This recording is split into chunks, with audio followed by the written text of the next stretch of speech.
e nós vamos conversar com o desembargador do Tribunal de Justiça de São Paulo, Marcelo Semer.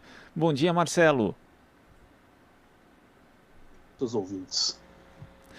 Marcelo, que está lançando o livro Os Paradoxos da Justiça, Judiciário e Política no Brasil, pela editora Contracorrente.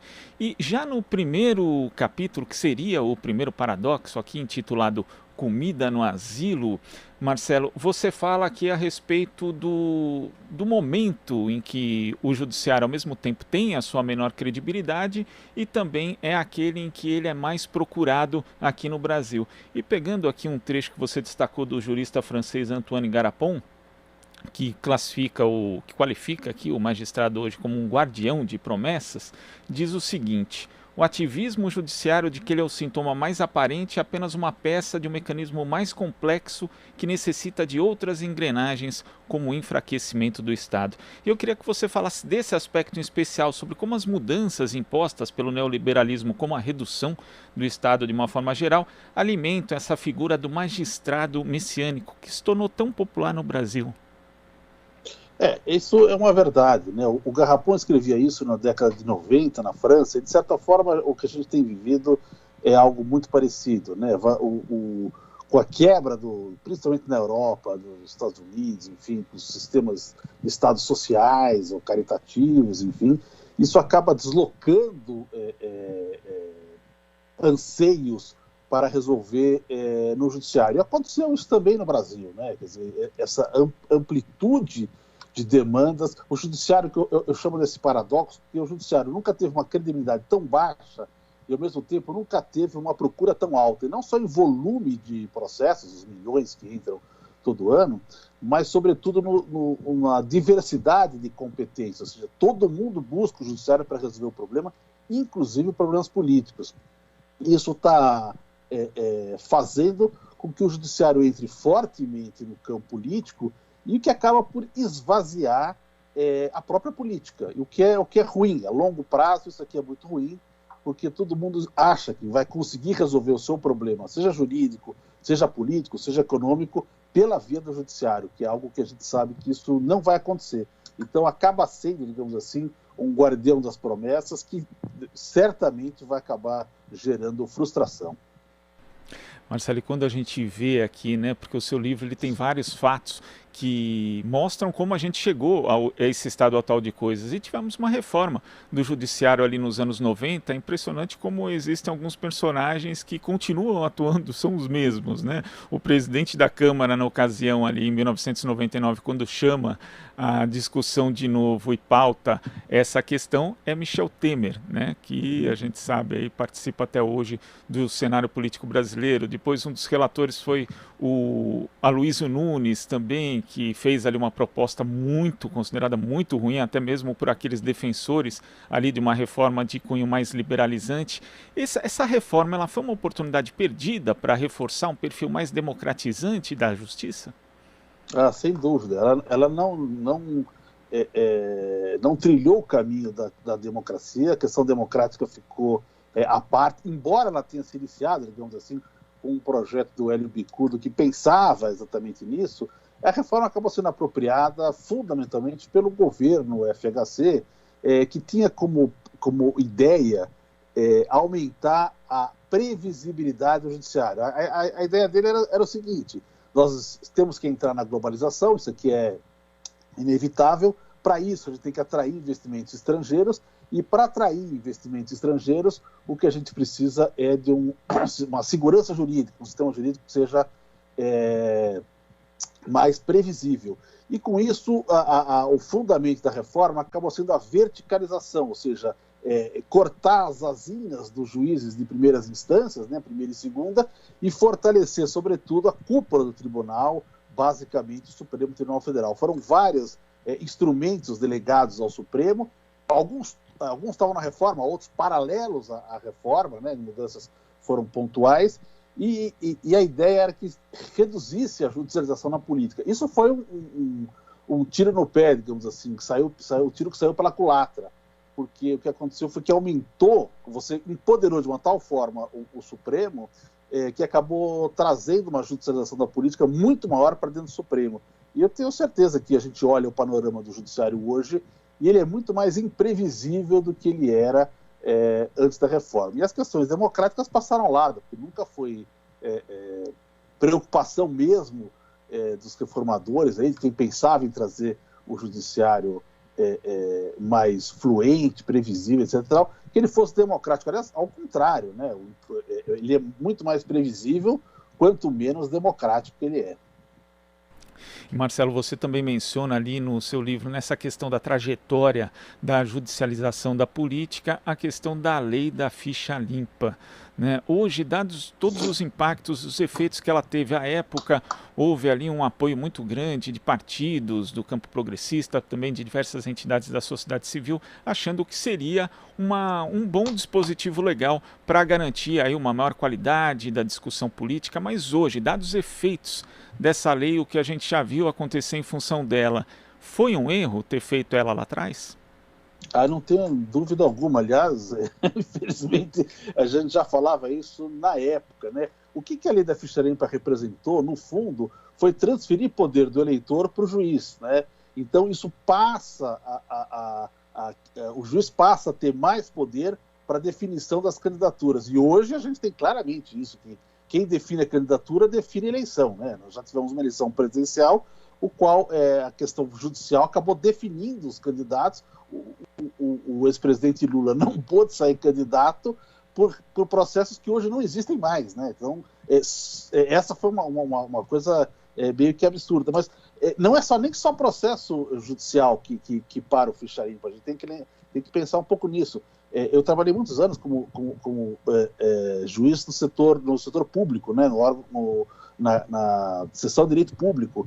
Então, toda vez que tinha uma eleição, você vinha prefeitos pedindo liminares contra a rejeição das contas da Câmara Municipal, porque se ele consegue uma liminar no tribunal, ele consegue disputar. Se ele não consegue anular, ele não consegue disputar. Então, no fundo, quem acaba decidindo uma parte significativa do processo eleitoral são os juízes. Eu acho que está claro que não trouxe nenhuma melhoria, digamos assim, moral para as candidaturas, mas, ao mesmo tempo, jogou ao judiciário uma parte importante da definição de candidaturas, que hoje a gente sabe mais do que nunca, né? Que quem define candidatura consegue basicamente prever o resultado da eleição.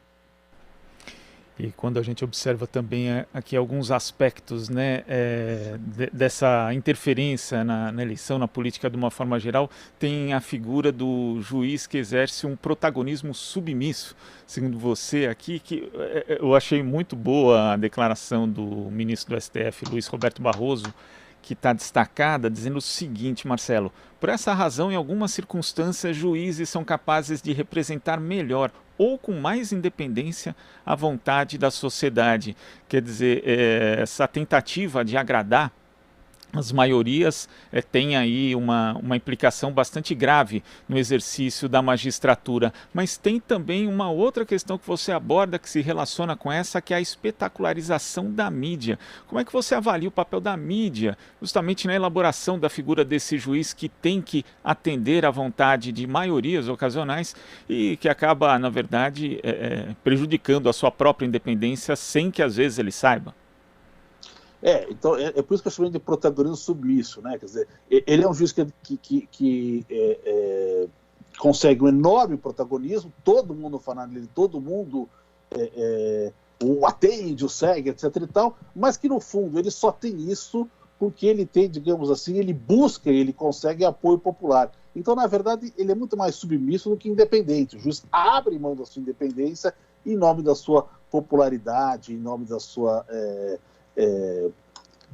grande penetração popular. A questão da mídia, eu acho que é grave, enfim, porque ela acaba trazendo o julgamento para a esfera pública. A gente vê várias pesquisas, né? A Folha de São Paulo costuma fazer com muita frequência isso. Vê um grande julgamento, ela faz a pesquisa para saber se as pessoas querem que condene ou absolva. Isso é um absurdo, porque as pessoas não conhecem o processo para poderem para opinar, mas isso acaba influenciando. Mas pior do que a atuação da mídia, me parece, é a atuação do juiz que usa isso, que permite que isso penetre, ou mais, quando eu vou falar especificamente do caso do Sérgio Moro, que vai atrás disso para legitimar a sua própria decisão. Foi algo que o Moro fez depois de ter conhecido o funcionamento da Operação Mãos Limpas na Itália, né, a Mani Pulite, né, como falavam em italiano. O Moro faz um artigo sobre a Operação Mãos Limpas 10 anos antes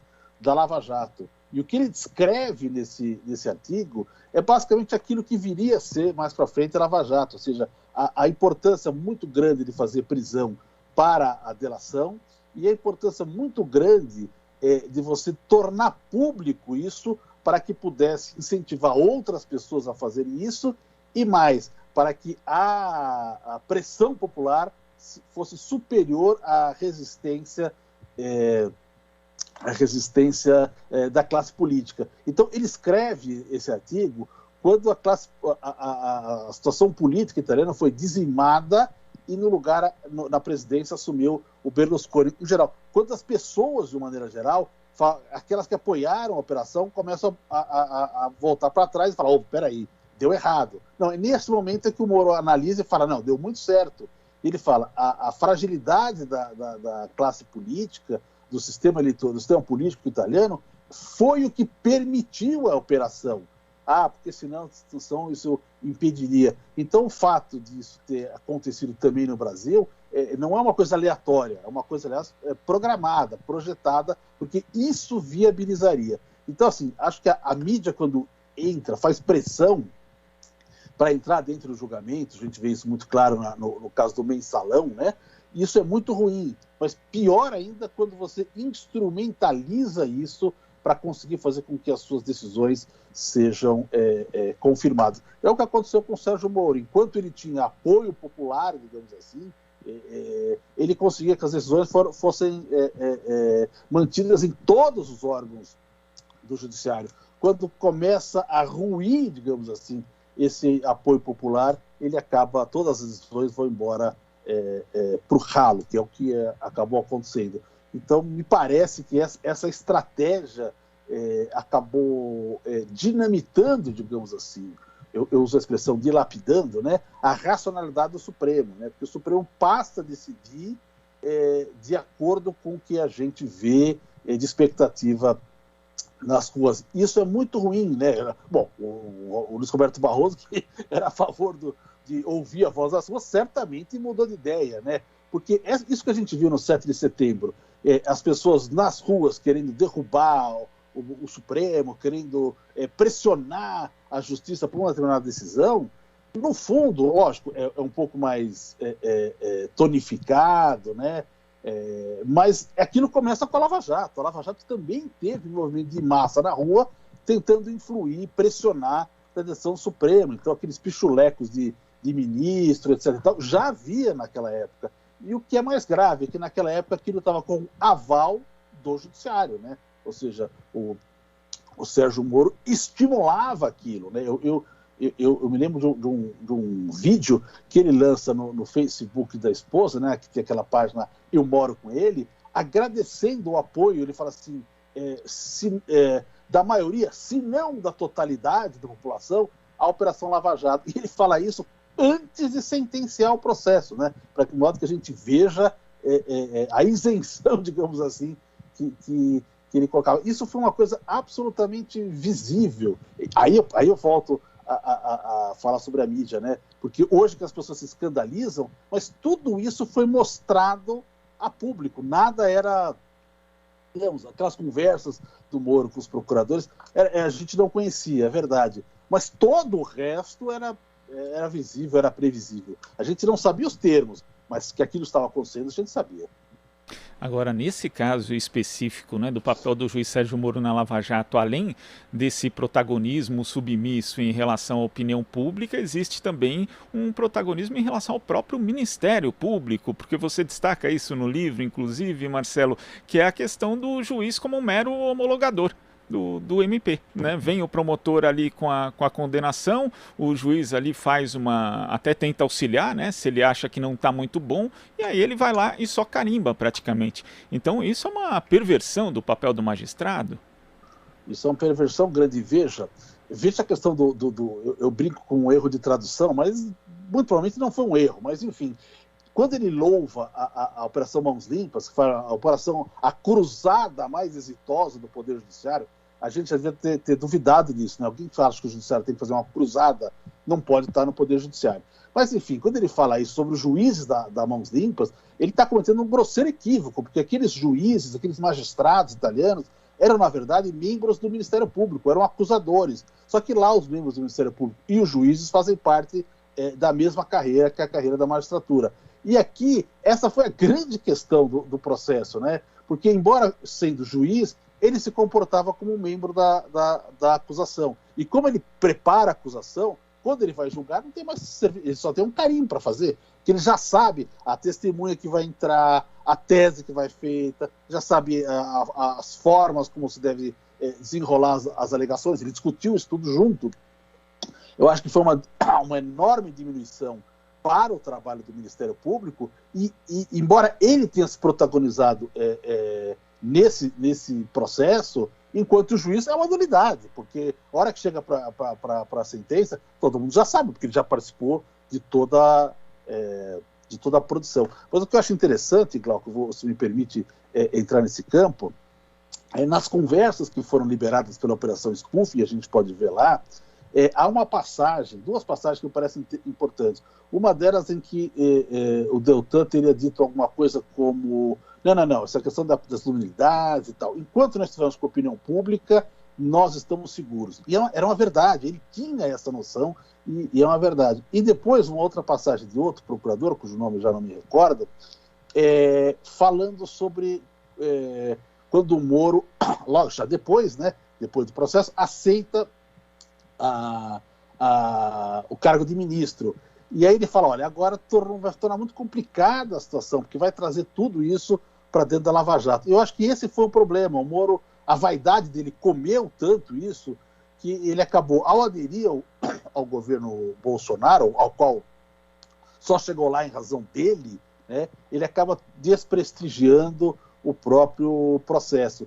E ao fazer isso, ele se tornou mais frágil. Aí é que vieram as interceptações que o Intercept publicou, etc. e tal. Elas foram importantes, eu não tenho a menor dúvida para esquadrinhar essa situação.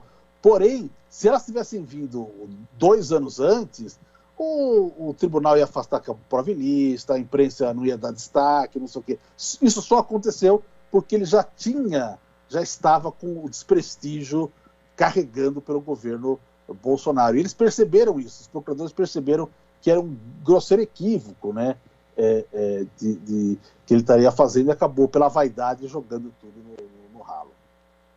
Agora, antes da Lava Jato, nós tivemos aí, como você lembrou, o chamado mensalão, a ação penal 470, que ali tivemos também uma espetacularização muito grande do julgamento. Tanto que o julgamento, você até cita isso no livro, foi marcado antes do relator Ricardo Lewandowski ter concluído seu trabalho, que é realmente bastante... O revisor, O revisor, exatamente. O que é bastante absurdo, né? Não faz sentido nenhum. Absolutamente incomum, seja antes ou seja depois. Na verdade, o Lewandowski foi obrigado a fazer um determinado prazo, né? Porque a partir do momento que o Joaquim Barbosa, digamos assim, fala, estou pronto para julgar, começa uma pressão muito forte.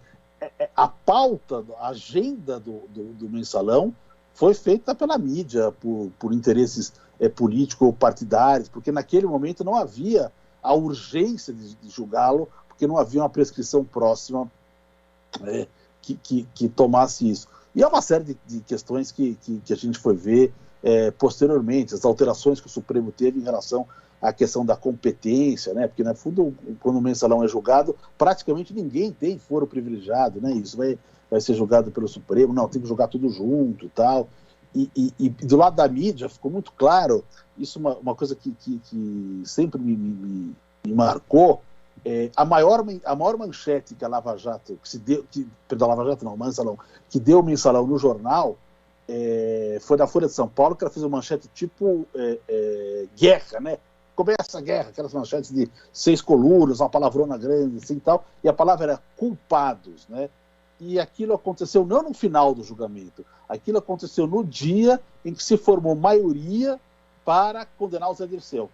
Então, este era o ponto, acabou sendo o ponto central do julgamento. Quer dizer, não era tanto uma questão de você avaliar eventuais crimes que tenham sido cometidos, mas era uma questão de que determinada pessoa tinha que ser julgada. Então nem se esperou terminar sequer aquele julgamento.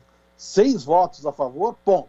Aí fez aquela manchete gigantesca. E o Joaquim Barbosa também surfou na popularidade há muito tempo. Ele foi mudando a forma de julgar, não, vamos fatiar para botar o César Pires aqui dentro, vamos alterar isso aqui, vamos fazer. Ele também foi fazendo isso de uma forma... É que depois, quando a gente viu com o Sérgio Moro, aquilo pareceu um pré-primário, digamos assim, uma estratégia de pré-primário, porque o Joaquim Barbosa só pegou o processo para decidir o final dele, digamos assim. Quando chega no Moro, acaba sendo um outro patamar. Mas também representou... Veja, o Celso de Mello, que foi um ministro que votou praticamente pela condenação de tudo no mensalão, num dado momento, ele levanta a questão do embargo infringente, ou seja, isso deve ser votado de novo, essa questão. Nesse momento, o Joaquim Barbosa para a sessão, quando está 5-5, o Celso de Mello vai ter que decidir e fala, estou pronto para votar, presidente, né? E o Joaquim Barbosa fala, não, vamos deixar para a semana que vem. Esta semana é uma semana intensa de pressão sobre o Celso de Mello. O Celso de Mello fala assim, eu nunca vi uma pressão tão grande sobre um juiz que aconteceu agora. Mas o fato é que é como se ele estivesse dormitando durante o julgamento inteiro. Porque o Henrique Lewandowski, por exemplo, sofreu essa pressão desde antes do julgamento. Agora, nós tivemos nessa ação penal 470 procedimentos aí, no mínimo, inadequados, né? Tivemos também a utilização da teoria do domínio de fato, que foi desautorizada pelo próprio autor da teoria, dizendo que ela tinha sido colocada num contexto absolutamente não usual, né, enfim, para sua utilidade ali. E depois nós tivemos isso se repetindo, como você mencionou, numa escala maior ainda e mais grave, na Operação Lava Jato. De que forma esses dois episódios, o julgamento da ação penal 470 e a Lava Jato, acabaram influenciando, de uma certa forma, na cultura mesmo da magistratura e na adoção do que a gente pode chamar aí, né, o pessoal às vezes apelida de direito freestyle, onde praticamente tudo vale a partir de uma interpretação elástica, né, dos magistrados? Olha, eu vou usar uma expressão que o ministro, ainda não era ministro, né, o Luiz Roberto Barroso, usou na sabatina dele no Supremo. Perguntado do mensalão, ele falou assim, não, o mensalão foi um ponto fora da curva do Supremo, né? Porque o Supremo vinha sendo, né, principalmente naqueles anos, né, no começo do século XXI, vinha sendo o tribunal mais garantista, o tribunal mais liberal penal que a gente tinha no país, né?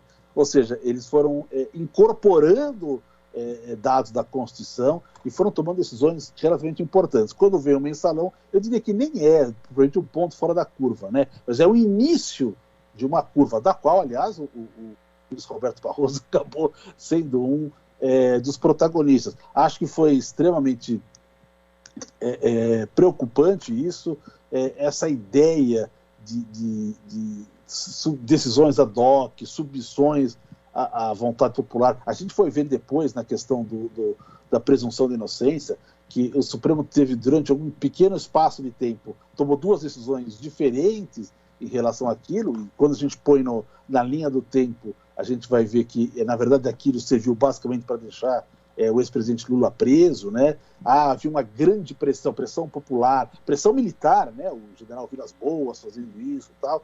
Então, acho que isso mostra, assim, não só uma questão da magistratura freestyle, ou seja, vale tudo, né? Mas, sobretudo, essa ideia de que a gente tem que agradar opinião popular, enfim, o que acho que é um tiro no pé, é um suicídio, né? E como a gente viu em 7 de setembro, né? Não dá para ficar ouvindo voz de ruas, até porque as ruas dão vozes diferentes, há várias vozes nas ruas. A rua não é só aquilo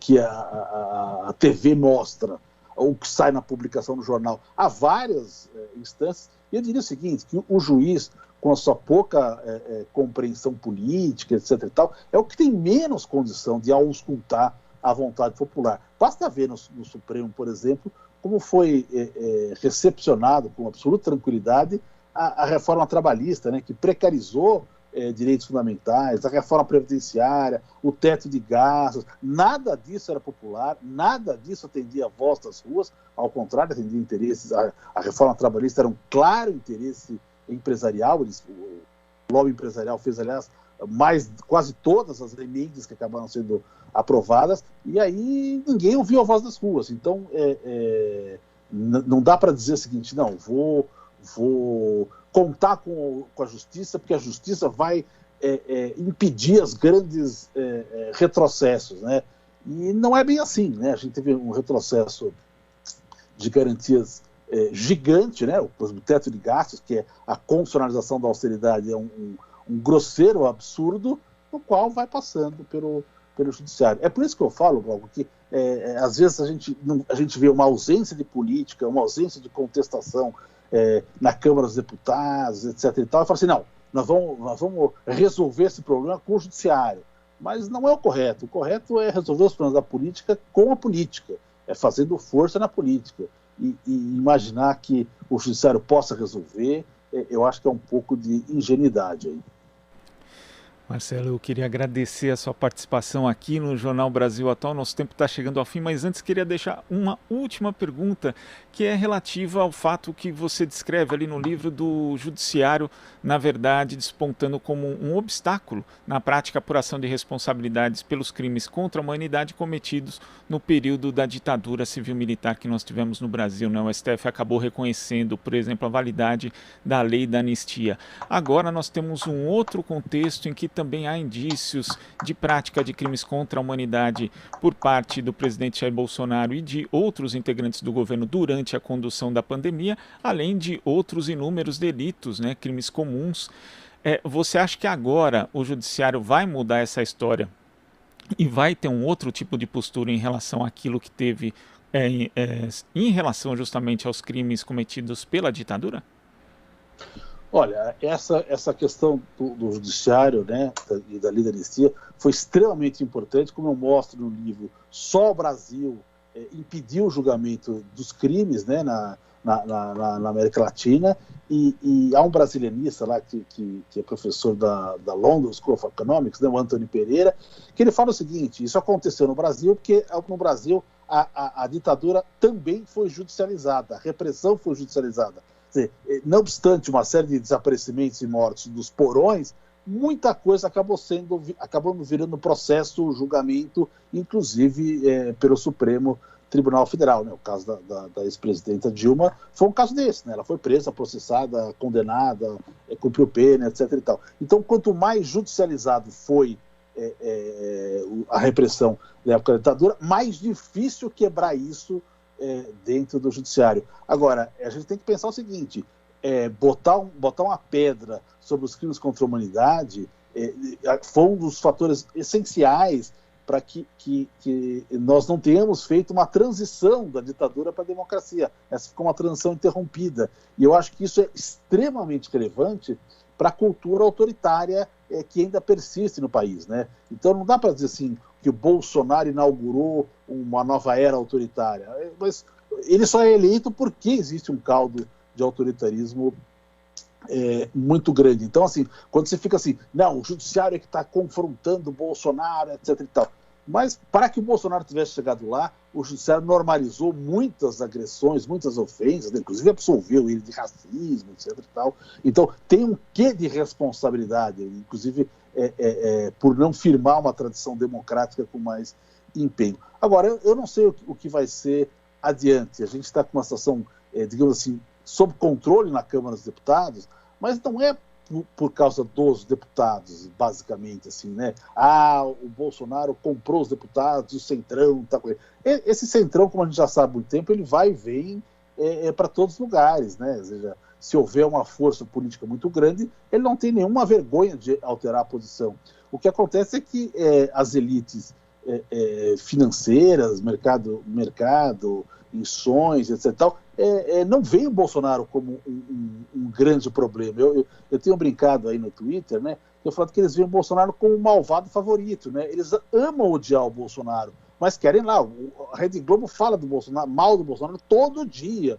Ontem saiu um editorial no Globo dizendo: olha, o Bolsonaro tem chance de redimir a imagem do Brasil na ONU. Por que não pode redimir a imagem do Brasil? Então, eu não sei. Talvez lá para frente, né? Talvez lá para frente o judiciário possa julgar os crimes. Agora está muito difícil, porque ficou impenetrável com o PGR lá, o Aras, que ele está blindado, o Bolsonaro. Essa é uma outra coisa que acho que a gente tem que discutir aí, se deixar muito poder na mão de um homem só.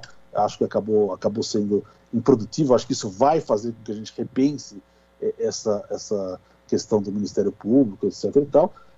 Mas o que eu vejo é que o Judiciário, de uma certa forma, chega um pouco tarde. Eu não tenho dúvidas que nesse embate aí, o Judiciário tem mais razões do que o Bolsonaro, porque o Bolsonaro tem colocado situações que são absolutamente inadmissíveis diante do Judiciário.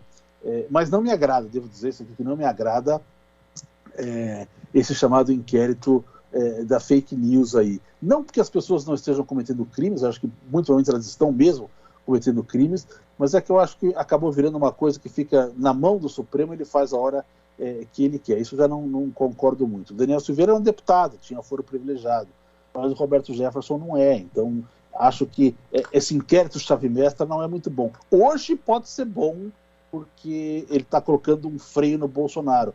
Mas digamos que ele fique, digamos que ele, sei lá, não acredito, mas que ele seja reeleito, vão pensar num Supremo, digamos assim, mais bolsonarista, com a possibilidade de fazer um inquérito pegando todo mundo. Eu acho que a gente tem que tomar um pouco de cuidado com isso. Marcelo, muito obrigado pela sua participação aqui no Jornal Brasil Atual, parabéns pelo livro e até a próxima.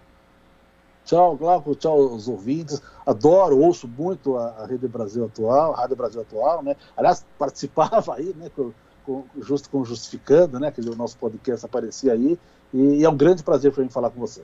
E agora também com transmissão pela TVT e nos nossos canais no YouTube. O pessoal pode conferir a imagem também. Tá ótimo. Obrigado, Marcelo.